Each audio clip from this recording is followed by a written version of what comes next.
Let's talk for just a minute about the two types of accounts that we deal with on a daily basis in our industry. One is retail and the other is MOTO, M-O-T-O, mail order telephone order.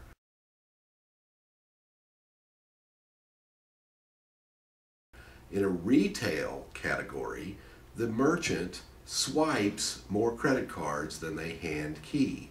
In other words, you come in to the local gas station, to the Chinese restaurant down the street, to the local mall and buy some clothes. You swipe your card in the terminal or through the terminal, it's electronically verified, and you sign the receipt. So at the point of sale, the retail merchant swipes many more cards than they hand key.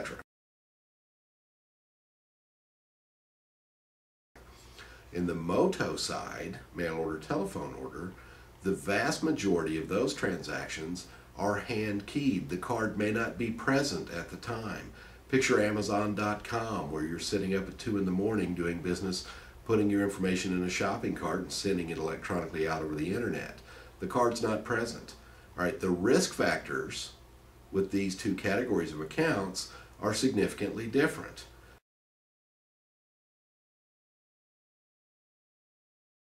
In the retail category, the risk factor is lower. In other words, our break even, which you'll see, is 1.59% and 19 cents per transaction.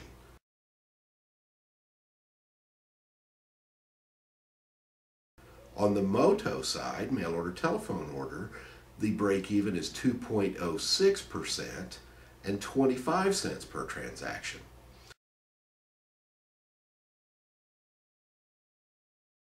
What do I mean by break even? That's a starting point for what we want to accomplish. All right, we could write business for that, but we're going to limit the amount of money that we can make. So we want to mark up from break even in order to recognize profit. And we'll talk a little bit about that toward the end of this sequence in terms of what that means to you. But right now I'd like you to have just an understanding of how the merchants are charged and how that affects you. So every account we approach is going to fall into one category or the other. There is no in between. It'll either be retail or it will be MOTO.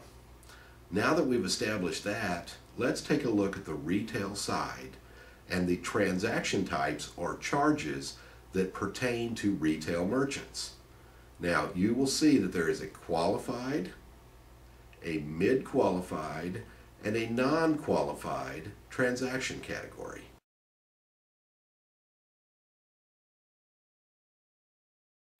The qualified is considered to be the least risky transaction, and thus it will be the lowest rate. Now I'd mentioned in retail 1.59 and 19 cents being a break-even rate. So we want to write business slightly higher, if not substantially higher, than 1.59%. So we refer to that as our base rate or qualified rate. What constitutes a qualified transaction? A qualified transaction is a personal credit card or debit card that is done face-to-face with the retail merchant and consequently signed for by the customer. All right, personal card, face-to-face, right there with your retail merchant. Less risk than any other transaction, best rate, qualified rate.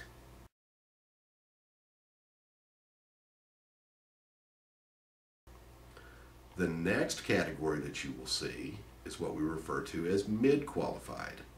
Now a mid-qualified transaction is a rewards card. Southwest Airlines, any of these, you guys are inundated with commercials on television that pertain to the rewards cards. Earn flight miles, money back, you know, just about everything but washing your car. And anytime a merchant accepts one of these cards, they are bearing part of the burden, paying part of the cost. And you'll notice that on our contract, there is an additional 1.29% charge. Now, that's over and above the qualified transaction. So every transaction that takes place will be subject to a qualified rate. And then if it falls into either of the other categories, it will be that plus or in addition to. So in this case, it would be 1.29% over and above whatever qualified rate we had negotiated.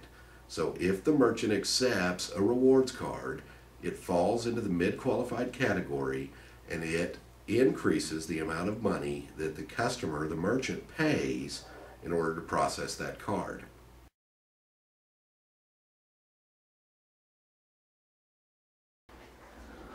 Let's take a look at the third transaction category in the retail environment, and that is non-qualified transactions. What constitutes a non-qualified transaction? Well, it's one of three things. It's either a business or corporate card. It is a hand-keyed transaction. Perhaps the magnetic strip is worn out on the customer's card. Perhaps they happen to take a phone call and key in the transaction rather than swipe it for some particular reason. Or they have not settled or batched the transactions in their machine in a timely fashion within 24 to 48 hours. What that does is increase the risk factor and thus increase the amount that the merchant has to pay to accept that card.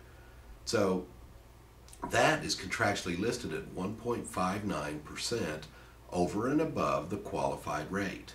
So it doesn't build qualified to mid-qualified to non. It is simply qualified plus mid, or qualified plus non, or just plain qualified. So it's in addition to.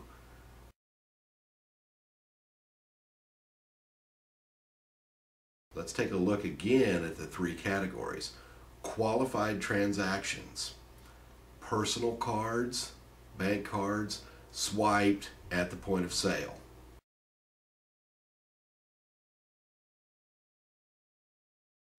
Mid-qualified transactions are rewards cards that are processed in the retail environment.